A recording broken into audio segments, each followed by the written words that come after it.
E tem cara no horário nobre também. Amanhã é dia de estreia na Globo. A novela das 8 Passione, cheia de esporte no enredo. Vamos dar uma olhadinha, uma espiadinha no bastidor. Vamos lá.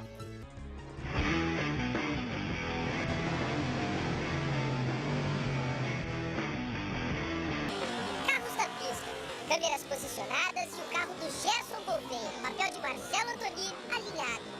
São as gravações de Passione, próxima novela das 8. Pra ficar tudo bem real, o ator participa até da apresentação oficial da corrida. Só que na hora do carro andar, Marcelo sai de fininho. Entra em cena o dublê de Gerson Gouveia, o piloto Carlos Alves, que fará também o papel de chefe da equipe de Antoni. O diretor é super gente boa, mandou eu colocar as palavras de acordo com o automobilismo, né? Achei que ficou legal, cara. Acho que o público vai gostar. Fica fácil perceber que Antoni já está bem ambientado.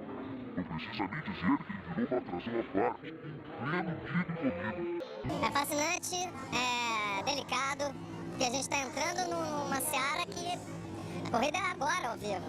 Se a rotina da Stock Car já não é mais novidade para Antoni, o mesmo não se pode dizer de Cauã Raymond. Ele vai viver o sobrinho de Antoni na novela e ainda não se acostumou com um novo ambiente. Tomei um susto com a largada, assim, achei muito legal, muito interessante. Não tinha tido a possibilidade de ouvir o ronco dos motores assim tão forte. Mas gostei, cara, gostei. É um ambiente muito diferente do que eu frequento, mas bem interessante. É claro que o carro de Antoni não participa da corrida de verdade, só das apresentações. Por isso, para filmar algumas cenas, é necessário um trabalho extra. Um dia depois da corrida e os carros ainda estão na pista. Tudo por causa da novela. As gravações continuam e a estrutura permanece em Interlagos. E não é pequena. Ao todo, são 700 pessoas mobilizadas. 11 câmeras espalhadas pelo autódromo, um helicóptero para tomadas aéreas, 5 atores, 2 diretores e 4 assistentes. Fora os 13 carros que tiveram que ir para a pista, já com o modelo de Gerson Gouveia. A gente não tinha noção da quantidade de equipamento, de gente, então não imaginava que dava tanto trabalho fazer um capítulo de novela.